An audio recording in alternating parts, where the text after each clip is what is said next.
Hello everyone. इस video में हम पॉलिटी का जो पीटी 365 है, विजन आईएएस का डॉक्यूमेंट, उसका फर्स्ट पार्ट कवर करेंगे। इसमें बेसिकली 3 पार्ट आएंगे जहां पे हम पूरा पॉलिटी का लास्ट के 1 साल का करंट अफेयर्स कवर करेंगे।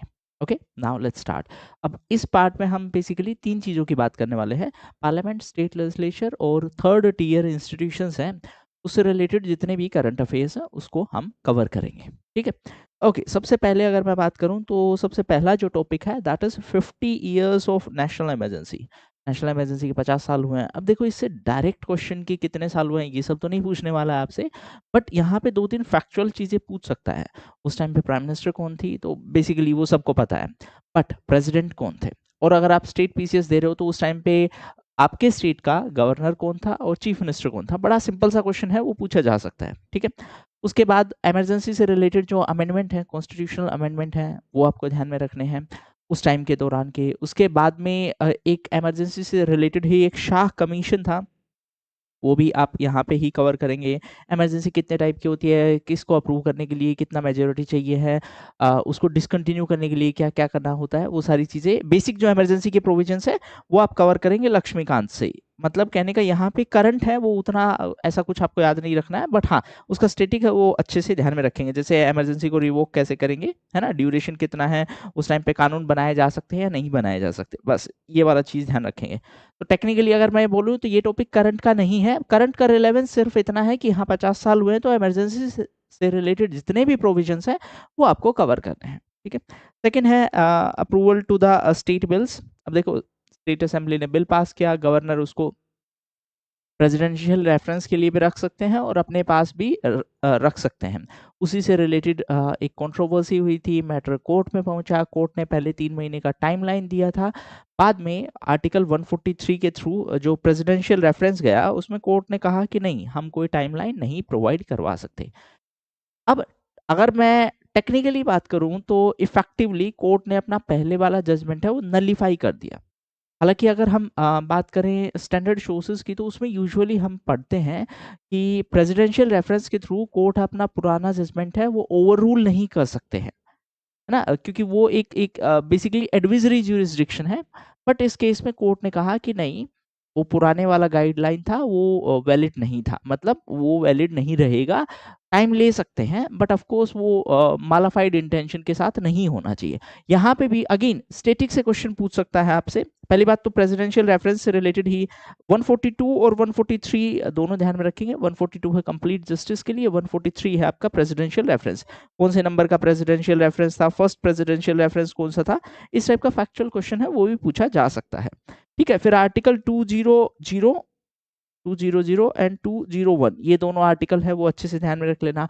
टाइप ऑफ वीटो है वो अच्छे से कवर कर लेना। प्रेसिडेंट की वीटो पावर और जो गवर्नर है उनकी वीटो पावर में क्या डिफरेंस है। एक यहाँ पे एक क्वेश्चन और बन सकता है,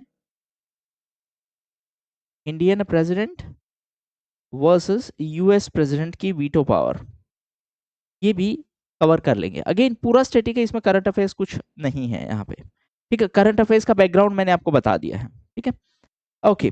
अच्छा, एक और चीज़ है, मान लेते हैं गवर्नर साहब ने बिल रखा प्रेसिडेंशियल रिकम प्रेसिडेंट्स की एडवाइस के लिए कि भाई क्या करना है इसका।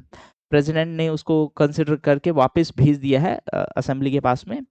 असेंबली ने उसमें कुछ चेंजेस किए, उसके बाद भी प्रेसिडेंट है is not bound to give approval to this thing. Understand, इसको एग्जामिनर आपको मतलब कंफ्यूज करने के लिए बोल सकता है कि in order to protect federalism अगर स्टेट असेंबली बिल दोबारा पास करेगी तो president is bound. No, president is not bound, ये चीज ध्यान में रख लेना। ठीक है, उसके बाद अगेन वाइस प्रेसिडेंट, यहां से भी स्टेटिक से क्वेश्चन आएगा, करंट से नहीं आएगा। स्टेटिक से 2 टाइप से क्वेश्चन आ सकता है, एक तो इलेक्शन ऑफ वाइस प्रेसिडेंट, क्योंकि नए वाइस प्रेसिडेंट इलेक्ट हुए हैं, बट उससे पहले जो रेजिग्नेशन और रिमूवल का प्रोसेस है वो दोनों एक बार कवर कर लेना। ठीक है, रीजन बीइंग कि लास्ट ईयर में ये दोनों इशू हुए थे तो आपसे क्वेश्चन पूछ सकता है। ठीक है, फर्स्ट वाइस प्रेसिडेंट कौन थे, एक फैक्चुअल इंफॉर्मेशन अब से आप जरूर ध्यान रखेंगे, जैसे ही कोई टॉपिक आता है तो उसका फर्स्ट कौन था, क्योंकि एक स्टेटमेंट अब आ सकता है उतना। ठीक है, ओके, अब उसके एक बेसिक इलेक्शन है वाइस प्रेसिडेंट साहब के। इलेक्शन में कौन कौन वोट करते हैं, क्या वोटिंग रिक्वायरमेंट्स हैं, वो सारी चीज़ें। जैसे फॉर एग्जांपल 3-4 चीज़ें मैं अगर बात करूं, एज है 35 ईयर्स है, ठीक है, नो ऑफिस ऑफ प्रॉफिट, मतलब वो किसी ऑफिस ऑफ प्रॉफिट के बेनिफिशियरी नहीं होने चाहिए। फिर उसके बाद में यहाँ पे वोटिंग कैसे होती है, एसटीवी सिंगल ट्रांसफरेबल वोट है। एक और इम्पोर्टेंट चीज़, क्या मतलब वाइस प्रेसिडेंट के इलेक्शन में एंटी डिफेक्शन लॉ लागू होता है, ठीक है। क्या नॉमिनेटेड मेंबर्स हैं वो वोट करते हैं, क्या सिर्फ राज्यसभा के मेंबर्स वोट करते हैं, लोकसभा के मेंबर्स भी वोट करते हैं या नहीं करते, या स्टेट असेंबली के मेंबर्स वोट करते हैं। मतलब इस तरीके से एग्जामिनर आपको कंफ्यूज कर सकता है। बेसिक बेसिक चीजें हैं जो आपको कवर करनी है। नेक्स्ट अगर मैं बात करूं तो रिलेटेड टू स्पीकर एंड लोक डेप्यूटी स्पीकर, यहाँ से एक क्वेश्चन आने का पॉसिबिलिटी सबसे ज़्यादा है। अभी तक जितने भी टॉपिक हमने डिस्कस की उसके पीछे दो कारण हैं। एक तो रिलेटेड टू जो प्रेजेंट लोकसभा स्पीकर है उनके खिलाफ मतलब उनके रिमूवल के रिलेटेड बहुत सारे न्यूज़ आर्टिकल्स थे। दूसरा, हमारे प्रेजेंट लोकसभा में और लास्ट वाली लोकसभा में दोनों में डेप्यूटी स्पीकर का पोस्ट है वो वैकेंट है। दो कारण। तीसरा कारण ये है, मतलब इसी में एक क्वेश्चन आपसे पूछ सकता है कि अगर स्पीकर रिजाइन करते हैं तो रेजिग्नेशन किसको सौंपेंगे, ठीक है। उसी तरीके से अगर डेप्यूटी स्पीकर है वो तो है ही नहीं, बट स्पीकर वाला क्वेश्चन है वो आपसे पूछा जा सकता है कि अगर वो रिजाइन करते हैं तो वो किसको सौंपेंगे resignation. Will he submit resignation to, let's say I am giving 4 options कि प्राइम मिनिस्टर हैं, will he submit resignation to vice president, will he submit resignation to president, और नन ऑफ द अबव करके, ठीक है। हाँ, तो वो एक बेसिक चीज आप ध्यान में रखेंगे, डेप्यूटी स्पीकर और स्पीकर के बीच का रिलेशनशिप है। एक और इम्पोर्टेंट चीज, डेप्यूटी स्पीकर का पोस्ट कब ओरिजिनेट हुआ, मतलब कब से शुरुआत हुआ, तो 1919 के एक्ट के बाद से ये शुरुआत हुआ था 1921 में। और फर्स्ट डेप्यूटी जो स्पीकर है वो मिस्टर सच्चिदानंद सिन्हा बने थे। फिर उसके बाद में पोस्ट इंडिपेंडेंस हैं एम ए अयंगर हैं, वो फर्स्ट बने थे, ठीक है। ये फर्स्ट वाला जरूर ध्यान रख लेना। इसी तरीके से मतलब पूरा जो प्रोसेस है, कैसे अपॉइंटमेंट होता है, मतलब कैसे इलेक्शन होता है, कैसे उसका रेजिग्नेशन होता है, वो चीज़ें ध्यान में रख लेना, ठीक है। हाँ, और अगर स्पीकर नहीं है तो उस टाइम पे डेप्यूटी स्पीकर है वो ये रोल्स और रिस्पॉन्सिबिलिटी हैंडल करते हैं। उसके अलावा अगर जॉइंट सिटिंग होना होगा तो स्पीकर उसको चेयर करेंगे, अगर स्पीकर नहीं होंगे तो डेप्यूटी स्पीकर नहीं होंगे तो फिर वाइस प्रेसिडेंट हैं वो इस सीक्वेंस में नहीं है, क्योंकि वाइस प्रेसिडेंट साहब हैं वो मेंबर नहीं है राज्यसभा के। तो नेक्स्ट कौन आ जाएगा, जो डेप्यूटी चेयरपर्सन है, ठीक है। वो एक चीज़ ध्यान में रख लेना, ठीक है। हाँ, नेक्स्ट है related to anti defection law. अब इसमें एक मेजर इशू क्या है, देखो, अगर किसी को रिमूव करना है, in a very simple sense, removal के दो तरीके हैं, है ना। मेंबर्स ऑफ जो हाउस हैं उनके रिमूवल के दो तरीके हैं। एक तो डिस्क्वालिफिकेशन के, मतलब दो बेसिक तरीके हैं। पहला डिस्क्वालिफिकेशन तो किसके अंडर में हो जाएगा कि अगर वो पार्टी स्विच करते हैं, यानी एंटी डिफेक्शन लॉ। और दूसरा डिस्क्वालिफिकेशन है जो कॉन्स्टिट्यूशनल कंडीशन दी गई है उसके हिसाब से। ये वाले में इलेक्शन कमीशन के एडवाइस पे डिसीजन होगा, ये वाले में स्पीकर डिसाइड करेंगे। अब प्रॉब्लम क्या है कि स्पीकर है वो बहुत ज़्यादा टाइम लेते हैं। स्पीकर का जो डिसीजन है that is subject to judicial review, but कब, जब स्पीकर डिसीजन ले चुके होंगे, है ना। ये चीज ध्यान में रख लेना कि होटो होलान केस में सुप्रीम कोर्ट ने ये क्लियरली कहा है कि yes it is subject to judicial review, but judicial review कब पॉसिबल है, जब डिसीजन लिया जा चुका है। In the meantime speaker का जो रोल है वो इम्पोर्टेंट है, बट उसमें यहाँ पे एंटी डिफेक्शन लॉ में ये मेंशन नहीं है कि कितने टाइम में डिसीजन लेना है, ये चीज ध्यान रखना, ठीक है। हाँ, और next related to disqualification of sitting member, दो तीन इंपॉर्टेंट चीजें कॉन्स्टिट्यूशन में प्रोविजंस हैं, और उसके अलावा ये तो स्टेट लेजिस्लेटिव असेंबली के लिए है, एसएलए। पार्लियामेंट में भी डिस्क्वालिफिकेशन के लिए प्रोविजंस है। तो कॉन्स्टिट्यूशनल प्रोविजन भी है, और उसके अलावा बेसिकली आरपीए है उसमें भी प्रोविजन है। कॉन्स्टिट्यूशनल प्रोविजन कौन कौन से हैं, आर्टिकल 102 है सेंट्रल लेवल के लिए, और 191 है वो स्टेट लेवल के लिए, स्टेट लेजिस्लेचर के लिए, वो पार्लियामेंट के लिए 102। उसके अलावा आरपीए एक्ट है 1951 का, उसमें भी सेक्शन 8 है, उसमें डिस्क्वालिफिकेशन का ग्राउंड है 2 साल से ज्यादा का अगर पनिशमेंट हुआ है then that member stands disqualified, 2 साल से ज्यादा। अब इसमें सेक्शन 8 सब सेक्शन 4 और था, एक सेकंड में वो और एक्सप्लेन कर देता हूँ। आरपीए का ही सेक्शन 8 सब सेक्शन 4 था, उसके हिसाब से अगर लेट्स से किसी को किसी भी मेंबर ऑफ हाउस है उसको सजा हुई है, अब कोर्ट ने जजमेंट पास कर दिया, सजा हो गई, तो इमीडिएटली डिस्क्वालिफिकेशन नहीं होता था पहले। आप हायर कोर्ट में अपील कर सकते हो और इन द मीन टाइम आप डिस्क्वालिफाइड नहीं हो गए। बट लिली थॉमस केस में सुप्रीम कोर्ट ने इसको अनकॉन्स्टिट्यूशनल डिक्लेयर कर दिया था, जो सेक्शन 8 है, सब सेक्शन 4 है उसको, ठीक है, आरपीए का। उसके बाद में एक है रिलेटेड टू ऑटोमेटिक डिस्क्वालिफिकेशन। अगर जो 130th अमेंडमेंट है उसका प्रोविजन ये था कि अगर है किसी को सजा होती है 30 दिन से ज़्यादा तक, अगर किसी को डिटेन किया जाता है, किसी मिनिस्टर को including chief minister and prime minister, तो उनका ऑटोमेटिक या तो वो रिजाइन करेंगे 30 दिन के अंदर अंदर, अदरवाइज उनको ऑटोमेटिकली रिमूव किया जा सकता है, ठीक है, ये चीज़ ध्यान में रखेंगे।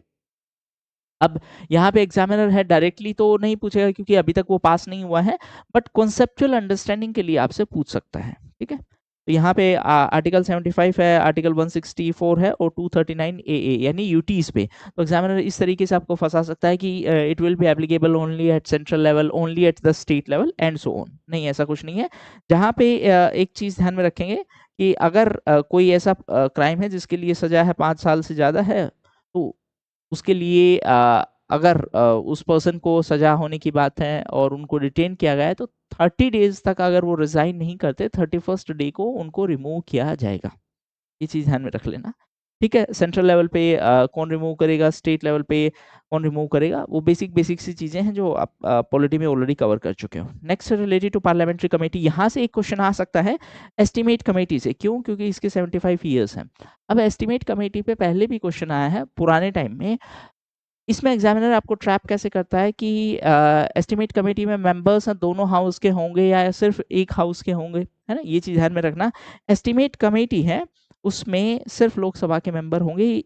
ई से सिर्फ इतना ध्यान में रख लेना, एक्सक्लूसिवली, एक्सक्लूसिव है। एक्सक्लूसिव का मतलब क्या है? सिर्फ किसके मेंबर होंगे? लोकसभा के, है ना। तो आपको इस तरीके के जो ट्रैप है ना, एक्सेप्शंस है, वो आपको ध्यान में रख रहे हैं, ठीक है।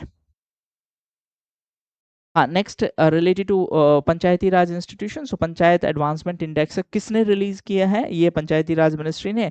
यहाँ पे एसडीजी है, उनके अंदर कितना हमने प्रोग्रेस किया है। अब एसडीजी यानी सस्टेनेबल डेवलपमेंट गोल्स, यहाँ से 3-4 चीजें ध्यान में रख लेना। टोटल 17 गोल्स हैं, 169 टारगेट हैं और 2030 तक हमें अचीव करना है। इससे पहले एमडीजी थे। एमडीजी कब से कब तक थे? साल 2000 से 2015 तक, और फिर ये 2015 से 2030 तक क्या है? ये है एसडीजी, ठीक है। सस्टेनेबल डेवलपमेंट का मतलब है कि रिसोर्सेज इस वे में यूज करेंगे कि फ्यूचर जनरेशंस पे एडवर्स इम्पैक्ट ना पड़े। अब इसका डेफिनेशन सस्टेनेबल डेवलपमेंट का जो इनिशियल डेफिनेशन है वो किस में दिया गया था? That was given in Brundtland commission, ठीक है। उसके बाद सस्टेनेबल डेवलपमेंट से रिलेटेड एक और चीज ध्यान रख लेना, जो ग्लोबल एसडीजी इंडेक्स है उसमें इंडिया का अब तक का सबसे बेस्ट परफॉर्मेंस आया। हम टॉप 100 में पहली बार आए, हमारा रैंकिंग 99 है। ये ग्लोबल इंडेक्स की बात है।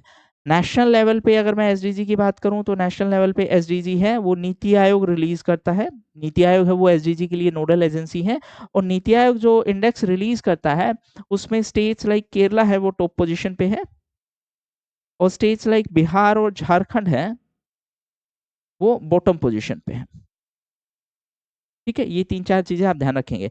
अब ये जो पाई है पंचायत एडवांसमेंट इंडेक्स, इसमें कितने एसडीजी को हम टारगेट कर रहे हैं, कितने एसडीजी को हम ट्रैक कर रहे हैं? तो 9 थीम को हम ट्रैक कर रहे हैं। ये अलग अलग थीम है। इसका बेसिक ऑब्जेक्टिव क्या है? ऑब्जेक्टिव है कि हमें पता चले कि हमारा परफॉर्मेंस कैसा है। अब यहाँ पे एक चीज ध्यान रख लेना, इसमें मल्टीपल कैटेगरीज हैं इस इंडेक्स में। एक कैटेगरी है अचीवर, एक कैटेगरी है एस्पायरेंट, और एक कैटेगरी है परफॉर्मर, और एक है फ्रंट रनर। ये ध्यान रखेंगे, अचीवर कैटेगरी में कोई स्टेट नहीं है, मतलब कोई स्टेट उस लेवल तक नहीं पहुंचा है, ठीक। टॉप परफॉर्मर स्टेट्स के मामले में अगर हम देखेंगे तो गुजरात है वो टॉप परफॉर्मर है, हाईएस्ट रैंकिंग है, बट अभी भी अचीवर नहीं है। तो एग्जामिनर ये ना पूछ के कि कितने अचीवर में, डायरेक्टली इतना पूछ सकता है कि how many states are there in the achiever category. बस इतना ध्यान में रख लेना, कोई नहीं है अभी तक के लिए। क्यों नहीं है? क्योंकि अभी तक एसडीजी अचीव नहीं हुए हैं।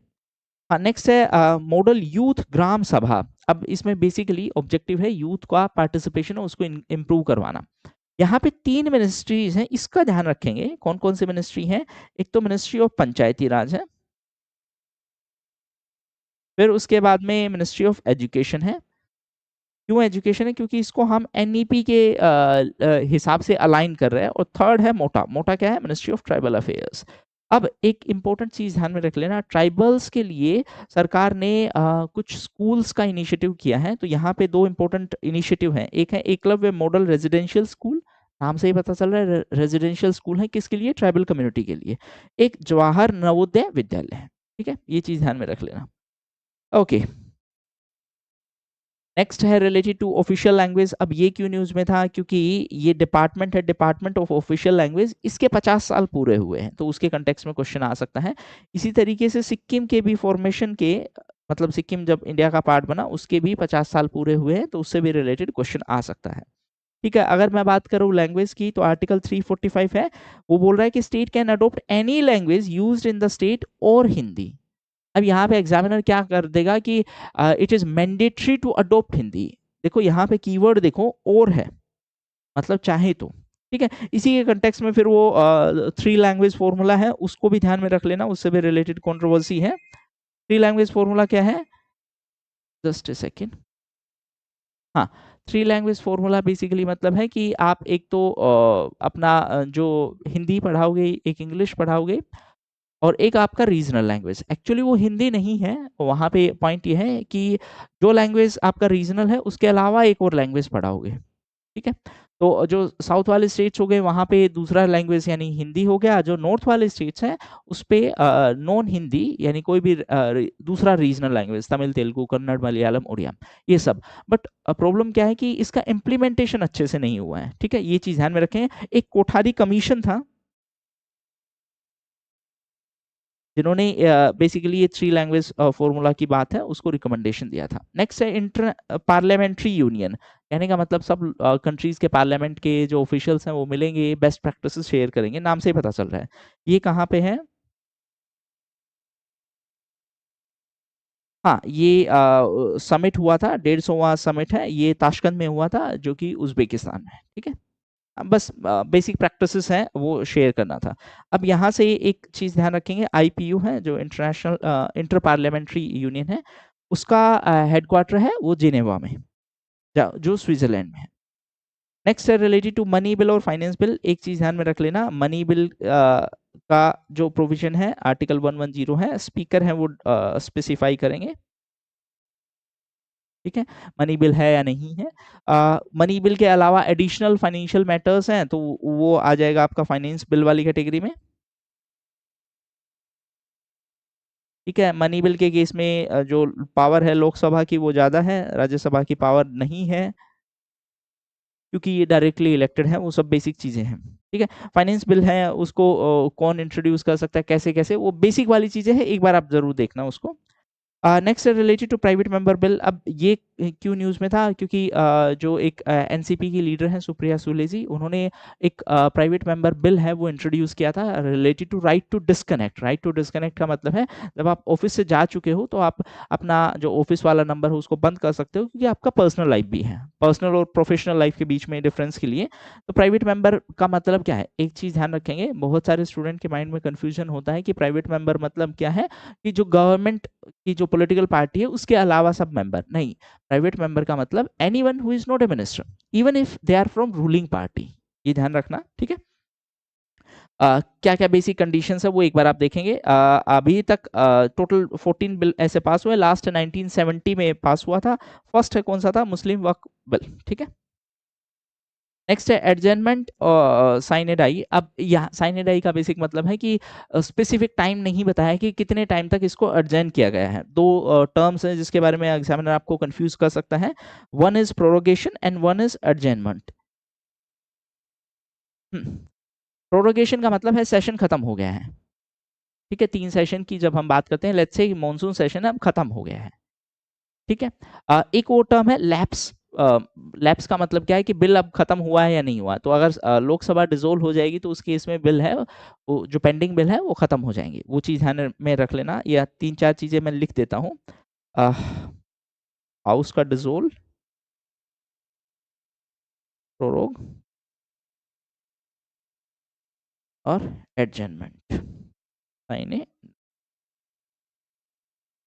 ठीक, हाँ, नेक्स्ट 0 आवर 0 से ध्यान में रख लेना, क्योंकि 0 का जो शुरुआत है वो इंडिया ने ही किया है, आर्यभट्टा ने। तो इसलिए ये इंडियन इनोवेशन, ये एक याद करने का तरीका है, क्वेश्चन पूछ सकता है एग्जामिनर। क्यों इसको 0 क्यों बोलते हैं? क्योंकि 12 बजे इसका शुरुआत होता है, इसीलिए नाम दिया गया है। ठीक है। 0 आवर, ये basic basic questions, question hour क्या है, 0 आवर क्या है, स्टार्ट क्वेश्चन क्या है, जो अनस्टार्ट क्वेश्चन क्या है, क्या क्या उसका टर्म्स एंड कंडीशन है, बेसिक वाली चीजें हैं जो किसी भी एग्जाम में आपसे क्वेश्चन पूछ सकता है। And last related to national e Vidhan application. In a very simple sense, हम जो हमारा विधानसभा है उनको डिजिटाइज कर रहे हैं, पेपरलेस बना रहे हैं। इसके केस में जो नागालैंड था वो फर्स्ट स्टेट था ऐसा इस सिस्टम को अडोप्ट करने वाला। एक और इम्पोर्टेंट चीज इसमें ध्यान में रखेंगे, जस्ट ए सेकेंड, जो डेटाबेस है वो कौन मैनेज कर रहा है? डेटाबेस मैनेज करने के लिए हमारे पास एनआईसी है, और जो मिनिस्ट्री है, मिनिस्ट्री ऑफ पार्लियामेंट्री अफेयर्स है, इस पूरे प्रोजेक्ट को ओवरसी कर रही है। ठीक है, नागालैंड फर्स्ट स्टेट था जिन्होंने इसको इम्प्लीमेंट किया था।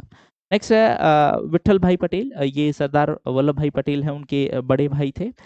क्यों न्यूज में थे? क्योंकि 1925 में ही became the first Indian to be elected president. उस टाइम पे स्पीकर का जो पोस्ट था उसका जो ऑफिशियल नाम था वो प्रेसिडेंट था, बाद में आफ्टर इंडिपेंडेंस हमने वो स्पीकर है वो कर लिया था।